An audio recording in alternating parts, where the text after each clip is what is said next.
फटाफट खबरों का सिलसिला शुरू करते हैं सुपरफास्ट 100 में। मैं हूं आपके साथ अनुराग मुस्कान। नमस्कार, मैं हूं आपके साथ शीतल राजपूत। प्रधानमंत्री नरेंद्र मोदी ने पाकिस्तान पर बड़ा बयान दिया है। लेह में भारतीय जवानों को संबोधित करते हुए मोदी ने कहा कि पाकिस्तान भारत के खिलाफ छद्म युद्ध चला रहा है क्योंकि उसके पास सीधी लड़ाई लड़ने की ताकत नहीं है।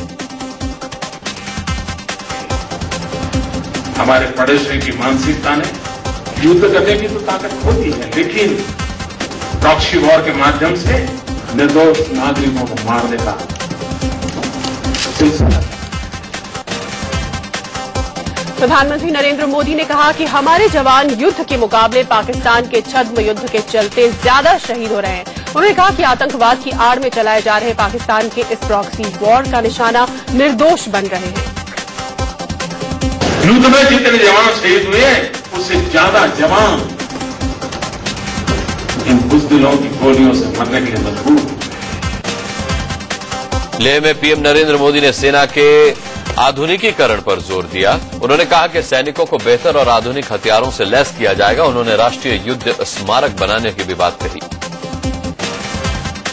प्रधानमंत्री नरेंद्र मोदी ने करगिल में चुटक हाइड्रो पावर प्रोजेक्ट का उद्घाटन किया। 44 मेगावाट के इस प्रोजेक्ट के उद्घाटन के मौके पर जम्मू कश्मीर के राज्यपाल एनएन वोरा, सीएम उमर अब्दुल्ला और केंद्रीय ऊर्जा मंत्री पीयूष चावला भी थे। करगिल में जनसभा को संबोधित करते हुए प्रधानमंत्री नरेंद्र मोदी ने कहा कि उन्होंने भ्रष्टाचार को खत्म करने का बीड़ा उठाया है। मोदी ने कहा कि न तो मैं खाऊंगा और न खाने दूंगा। भ्रष्टाचार ने हमें तबाह करके रखा। भाई बहनों, मैंने पीड़ा उठाया और मेरा तो मंत्र है, न खाऊंगा न खाने दूंगा। मोदी ने कहा कि न तो मैं खाऊंगा और न खाने दूंगा। भ्रष्टाचार ने हमें तबाह करके रखा। भाई बहनों, मैंने पीड़ा उठाया और मेरा तो मंत्र है, न खाऊंगा न खाने दूंगा। करगिल में पीएम मोदी ने कहा कि वो उस पुरानी मान्यता को बदलना चाहते हैं जिसमें कहा जाता था कि पानी और जवानी पहाड़ के काम नहीं आते हैं। पहले भले पानी और जवानी पहाड़ के काम न आती हो, हम ऐसी स्थिति पैदा करना चाहते हैं पानी भी पहाड़ के काम आए, जवानी भी पहाड़ के काम आए। मोदी ने कहा कि जब पिछली बार वो करगिल आए थे तो यहां गोलियों की गूंज सुनाई देती थी। उन्होंने कहा कि बम, बंदूक और युद्ध के बीच वो करगिल आए थे। मोदी ने कहा कि टाइगर हिल जीतने का जश्न उन्हें आज भी याद है। इससे पहले प्रधानमंत्री नरेंद्र मोदी ने लेह में बिजली ट्रांसमिशन लाइन की आधारशिला रखी। उन्होंने 330 किलोमीटर लंबी लेह करगिल श्रीनगर बिजली डिस्ट्रीब्यूशन लाइन का शिलान्यास किया। पीएम नरेंद्र मोदी ने यह भी ऐलान किया कि जम्मू कश्मीर में 4 सड़कों के निर्माण के लिए 8,000 करोड़ रुपए केंद्र सरकार देगी। ये 8,000 करोड़ रुपए का अतिरिक्त खर्च करके भी जम्मू कश्मीर को 4 बड़े महत्वपूर्ण रोड कनेक्टिविटी बने, उसके लिए हम जरूर काम करेंगे। पीएम ने 60 करोड़ के कर्ज माफी का तोहफा भी जम्मू कश्मीर को दिया। फूड कॉर्पोरेशन ऑफ इंडिया का कश्मीर पर यह ब्याज बकाया था जिसे माफ करने का ऐलान मोदी ने किया। भारत सरकार 60 करोड़ रुपए मांगती थी, जम्मू कश्मीर सरकार कहती थी भाई अब ये बहुत हो गया, हम नहीं दे पाएंगे, छोड़ दीजिए। ये 60 करोड़ रुपया भारत सरकार माफ कर देती है। मोदी ने कहा कि पहले के पीएम कई सालों तक कश्मीर नहीं आते थे, लेकिन वो तो 1 महीने में 2-2 बार यहां आ गए। 2-2, 5-5, 10-10 साल तक कभी प्रधानमंत्री जम्मू कश्मीर की धरती पर नहीं आते थे। और ये एक वक्त है कि महीने में 2 बार एक प्रधानमंत्री इस धरती पर आता है। कश्मीर में मोदी ने 3P का नया फॉर्मूला दिया। इसका मतलब उन्होंने प्रकाश, पर्यावरण और पर्यटन बताया। उन्होंने कहा कि 3P के जरिए जम्मू कश्मीर ही नहीं भारत का भी कल्याण होगा। प्रकाश, पर्यावरण और पर्यटन, ये 3P ये ऐसी ताकतें हैं जो सिर्फ लेह लद्दाख नहीं, सिर्फ जम्मू कश्मीर नहीं, भारत की भलाई के लिए भी काम आ सकता है। लेह के पोलो ग्राउंड में जब प्रधानमंत्री नरेंद्र मोदी जनसभा को संबोधित करने मंच पर पहुंचे तो उन्होंने यहां की पारंपरिक ड्रेस पहन रखी थी। इस हिल लद्दाखी ड्रेस को कुंचा कहा जाता है। पीएम मोदी के कश्मीर दौरे से ठीक पहले कल रात आतंकियों ने श्रीनगर जम्मू नेशनल हाईवे पर सेना के काफिले पर हमला बोल दिया। आतंकी हमले में एक असिस्टेंट कमांडेंट समेत 7 जवान जख्मी हो गए। पंजनी नाला इलाके में 8 आतंकियों ने सेना को घेर कर हमला किया। पाकिस्तान ने एक बार फिर सीजफायर का उल्लंघन किया। जम्मू कश्मीर में पुंछ के बालाकोट सेक्टर में भारतीय चौकियों को निशाना बनाकर पाकिस्तान की तरफ से फायरिंग की गई। मोदी सरकार बनने के बाद पहली बार सोनिया गांधी ने खुलकर सरकार पर हमला बोला है। कांग्रेस अध्यक्ष सोनिया गांधी ने कहा कि 11 हफ्ते की मोदी सरकार में 600 सांप्रदायिक हिंसा की वारदात हुई। केरल में प्रदेश कांग्रेस के अधिवेशन को संबोधित करते हुए सोनिया गांधी ने सांप्रदायिक हिंसा को लेकर मोदी सरकार को जमकर निशाने पर लिया। सोनिया ने कहा कि यूपीए के शासनकाल में शायद ही कोई हिंसा हुई हो। भारत रत्न पर सरकार के मंत्रियों के अलग अलग सुर सुनाई पड़ रहे हैं। गृह राज्य मंत्री किरण रिजिजू ने कहा कि मेजर ध्यानचंद का नाम भारत रत्न के लिए पीएमओ को भेजा गया है, लेकिन गृह मंत्री राजनाथ सिंह और संसदीय मंत्री वेंकैया नायडू इनकार करते रहे। दरअसल गृह राज्य मंत्री किरण रिजिजू के संसद में दिए लिखित जवाब के बाद मेजर ध्यानचंद को भारत रत्न देने के कयास लगने लगे थे। रिजिजू ने कहा था कि गृह मंत्रालय ने मेजर ध्यानचंद के नाम की सिफारिश पीएमओ को भेजी है। दिवंगत हॉकी खिलाड़ी मेजर ध्यानचंद के नाम की सिफारिश किए जाने की बात गृह राज्य मंत्री किरण रिजिजू ने लोकसभा में एक लिखित जवाब में दी थी। पिछले साल भी मेजर ध्यानचंद का नाम उछला था, लेकिन ऐन वक्त पर सचिन तेंदुलकर को भारत रत्न दे दिया गया था। गृह राज्य मंत्री किरण रिजिजू ने भले ही भारत रत्न के लिए मेजर ध्यानचंद के नाम की सिफारिश करने की बात कही, लेकिन उनके सीनियर यानी कि गृह मंत्री राजनाथ सिंह ने दो टूक कहा कि भारत रत्न को लेकर अभी कोई विचार नहीं हुआ है। सर भी और भारत रत्न की तरफ बात करें तो ध्यानचंद जी को देने की बात करें, अटल जी को देने की बात करें, सुभाष चंद्र बोस को देने की बात करें, सर कब तक की घोषणा हो सकती है, क्या हो सकता है? नहीं, ऐसा कोई भी प्रश्न विचाराधीन नहीं है। संसदीय कार्य मंत्री वेंकैया नायडू ने भी कहा कि भारत रत्न दिए जाने को लेकर सरकार ने अभी कोई फैसला नहीं किया है। ये सब कहानियां आप लोग चला रहे, इसका कोई बेसिस नहीं है। अभी तक इस विषय के बारे में सरकार में किसी स्तर पे कोई चर्चा हुआ नहीं और किसी का नाम लिया नहीं। सरकार ने 14 खिलाड़ियों को अर्जुन अवार्ड देने का फैसला किया है। इनमें टीम इंडिया के गेंदबाज आर अश्विन, बैडमिंटन खिलाड़ी बी दीजू, बॉक्सर जय भगवान, पहलवान सुनील राणा के नाम शामिल हैं। सूत्रों से खबर है कि इस साल खेल रत्न अवार्ड नहीं दिया जाएगा। राजीव गांधी खेल रत्न अवार्ड खिलाड़ियों को दिया जाने वाला सबसे बड़ा सम्मान है। पिछले साल भी किसी को ये अवार्ड नहीं दिया गया था। संसद में टीएमसी और टीडीपी के सांसद एक कमरे को लेकर आपस में भिड़ गए। टीडीपी ने आरोप लगाया कि टीएमसी सांसदों ने उनके कमरे के बाहर लगी नेम प्लेट हटा दी और उसके सांसद कमरे के भीतर जाकर बैठ गए। हालांकि टीएमसी सांसदों ने इस आरोप का खंडन किया। टीएमसी और टीडीपी के बीच झगड़ा कमरा नंबर 5 को लेकर हुआ। टीडीपी का दावा है कि कमरा नंबर 5 उनके सांसदों के लिए आवंटित है, जबकि टीएमसी सांसद इसे अपना कमरा बता रहे हैं। इसी बात को लेकर झगड़ा बढ़ गया।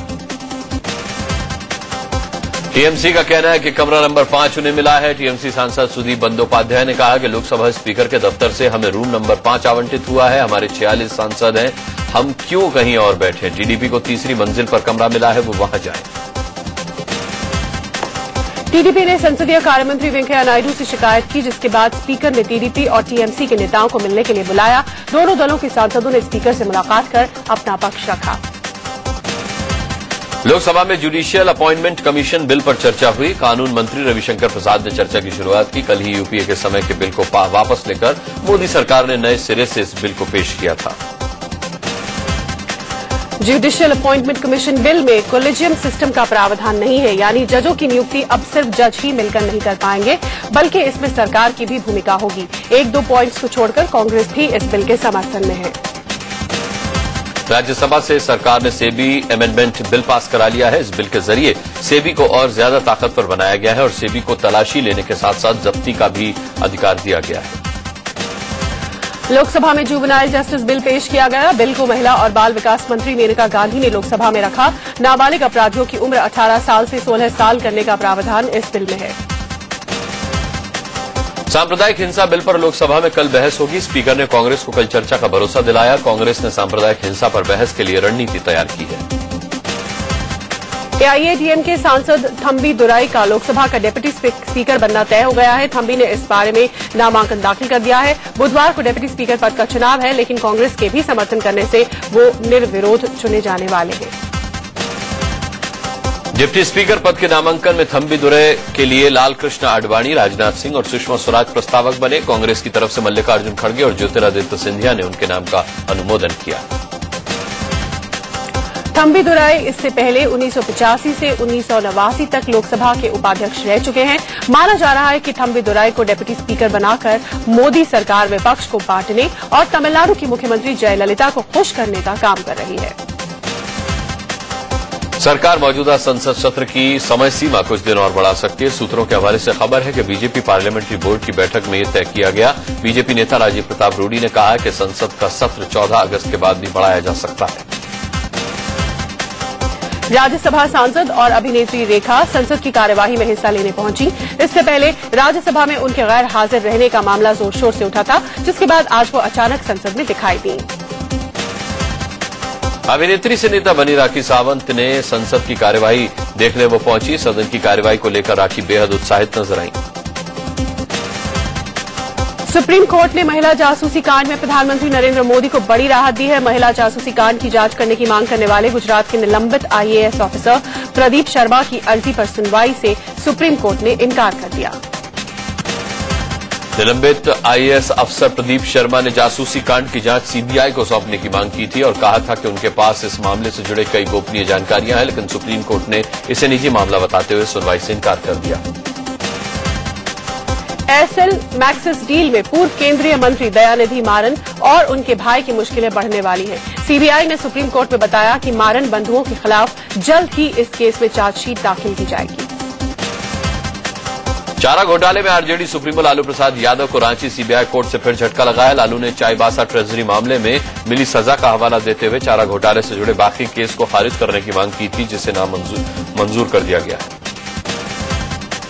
दिल्ली के पटियाला हाउस कोर्ट में फूलन देवी मर्डर केस में दोषी शेर सिंह राणा की सजा पर बहस पूरी हुई। राणा को 14 अगस्त को सजा सुनाई जाएगी। अभियोजन पक्ष ने शेर सिंह राणा को फांसी दिए जाने की मांग की है।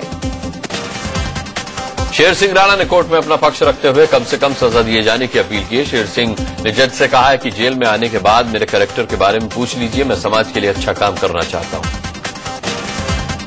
दिल्ली हाईकोर्ट ने TV serial producer Suhaib Ilyasi के खिलाफ पत्नी की हत्या मामले में आरोप तय कर दिए हैं।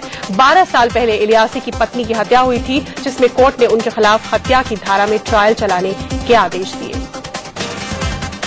सुप्रीम कोर्ट ने नेताजी सुभाष चंद्र बोस को लेकर दाखिल जनहित याचिका की जल्द सुनवाई से इनकार किया है। पीआईएल में कहा गया था कि अगर बोस जीवित हैं तो सरकार सबूत दे, नहीं तो उनकी मृत्यु प्रमाण पत्र पेश करे। बीजेपी के नए अध्यक्ष अमित शाह जल्द ही अपनी टीम का ऐलान करने वाले हैं। खबर है कि उनकी टीम में 10 महासचिव और इतने ही सचिव होंगे। अमित शाह 4 राज्यों में होने वाले चुनाव को देखते हुए टीम में कई नए चेहरों को भी शामिल करने वाले हैं। सूत्रों से खबर है कि अमित शाह अरुणाचल के बीजेपी नेता तापिर गांव को उपाध्यक्ष बना सकते हैं। साथ ही प्रभात झा और ओम माथुर को भी अमित शाह की टीम में उपाध्यक्ष का पद मिल सकता है। बीजेपी अध्यक्ष पद की दौड़ में रहे जेपी नड्डा को अमित शाह महासचिव बना सकते हैं। आरएसएस से बीजेपी में आए राम माधव और राजीव प्रताप रूडी को भी अमित शाह अपनी टीम में महासचिव रख सकते हैं। महासचिव पद के लिए अमित शाह भूपेंद्र यादव और कैप्टन अभिमन्यु को भी मौका दे सकते हैं। साथ ही वरुण गांधी और बीजेपी महिला मोर्चा की अध्यक्ष सरोज पांडे को भी महासचिव बनाया जा सकता है। महाराष्ट्र में चुनाव को देखते हुए बीजेपी अध्यक्ष अमित शाह देवेंद्र फडणवीस या फिर विनोद तावड़े में से किसी एक को महासचिव पद दे सकते हैं। झारखंड में भी चुनाव है और इसी को देखते हुए रघुवर दास को भी महासचिव बनाया जा सकता है।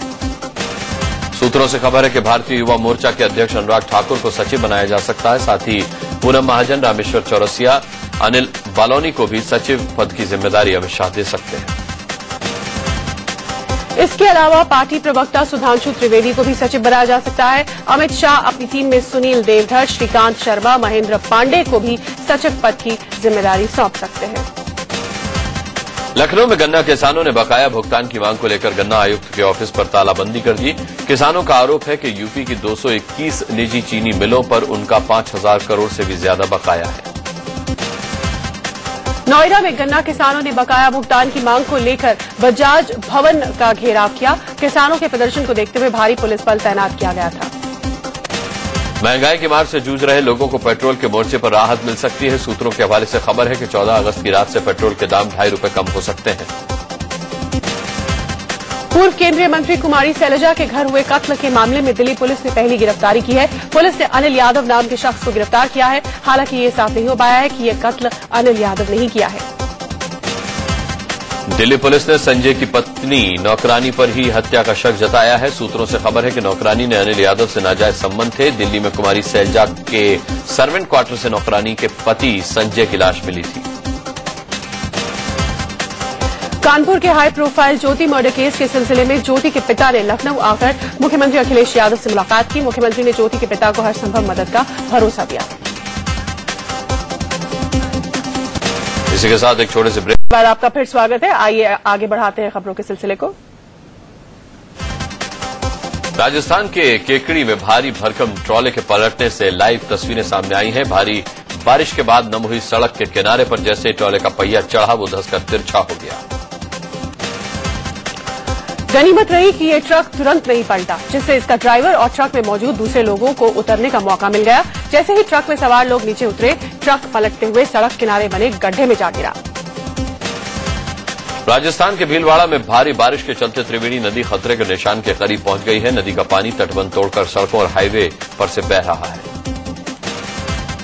राजस्थान के बूंदी में हो रही भारी बारिश के चलते मेज नदी का जलस्तर बढ़ गया, जिससे बिलकेश्वर महादेव मंदिर गए 12 श्रद्धालु मंदिर की पहाड़ी पर ही फंस गए। प्रशासन ने 5 घंटे के रेस्क्यू के बाद सभी को सुरक्षित बाहर निकाला। बूंदी में भारी बारिश के चलते अभयपुरा बांध से रिसाव शुरू हो गया है। उत्तर प्रदेश के वाराणसी में गंगा का जलस्तर बढ़ने से बाढ़ के हालात पैदा हो गए हैं। वाराणसी में गंगा घाटों पर पानी भरा होने की वजह से लोग घाट की छत पर अंतिम संस्कार कर रहे हैं। यूपी के इलाहाबाद में भी बाढ़ से हजारों लोग प्रभावित हुए हैं। बाढ़ ने लोगों की मुसीबत बढ़ा दी है। रहने खाने पीने का संकट गहराने लगा है। प्रशासन की तरफ से अब तक कोई ठोस कदम भी नहीं उठाया गया है। इलाहाबाद में गंगा का जलस्तर बढ़ने से उसका पानी शहर से जुड़े झूसी इलाके की सड़कों पर आ गया है। यूपी के गाजीपुर में भी गंगा के जलस्तर में बढ़ोतरी जारी है। ओडिशा में बाढ़ के चलते 450 से ज्यादा परिवारों के 20,000 लोग पलायन के लिए मजबूर हो गए हैं। कोलकाता में जिंदल हाउस में आग लगने से हड़कंप मच गया। आग इमारत के बेसमेंट में लगी।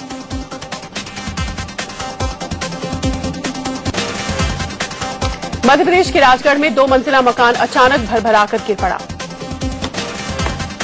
राजगढ़ के सूरजपुर इलाके में हुए इस हादसे के बाद प्रशासन को सूचना दी गई, लेकिन नगर पालिका के पास जेसीबी मशीन उपलब्ध नहीं थी। दिल्ली के हरिनगर इलाके में पेड़ से लटकी लाश मिलने से सनसनी फैल गई। दिल्ली के गीता कॉलोनी इलाके में एक शख्स ने 1500 रुपए के लिए अपनी पत्नी को मौत के घाट उतार दिया। महिला के मायके वालों ने पति और ससुराल वालों पर दहेज के लिए हत्या का आरोप लगाया है। दिल्ली के जनकपुरी इलाके में प्ले स्कूल के बाहर बच्चों के परिजनों ने प्रदर्शन किया। स्कूल की लापरवाही के चलते एक मासूम बच्चे ने केमिकल पी लिया था। असम के लखीमपुर में 6 साल की मासूम बच्ची से गैंग रेप का सनसनीखेज मामला सामने आया है। यूपी के बागपत में पुलिस की वर्दी में आए बदमाशों ने घर में घुसकर 2 लोगों को मौत के घाट उतार दिया। यूपी के कन्नौज में एक प्रेमी को लड़की के घर वालों ने जिंदा नदी में फेंक दिया। गाजियाबाद के इंदिरापुरम में विदेश भेजने के नाम पर ठगी का मामला सामने आया है। विदेश में नौकरी दिलाने के नाम पर एक कंपनी ने कई नौजवानों को 50-50 हजार रुपए के साथ उनका पासपोर्ट जमा करवा लिया। छेड़छाड़ और चोरी जैसी वारदातों पर लगाम कसने के लिए डीटीसी की बसों में सीसीटीवी कैमरे लगाए जाएंगे। हरियाणा के अंबाला में 2 ऐसे बच्चे हैं जो आंख पर पट्टी बांधकर कई काम बड़ी आसानी से कर लेते हैं। अमेरिका में वाशिंगटन में अमृतसर के राजेंद्र शर्मा की गोली मारकर हत्या कर दी गई। राजेंद्र वहां पिछले 3 साल से एक डिपार्टमेंटल स्टोर में काम करते थे।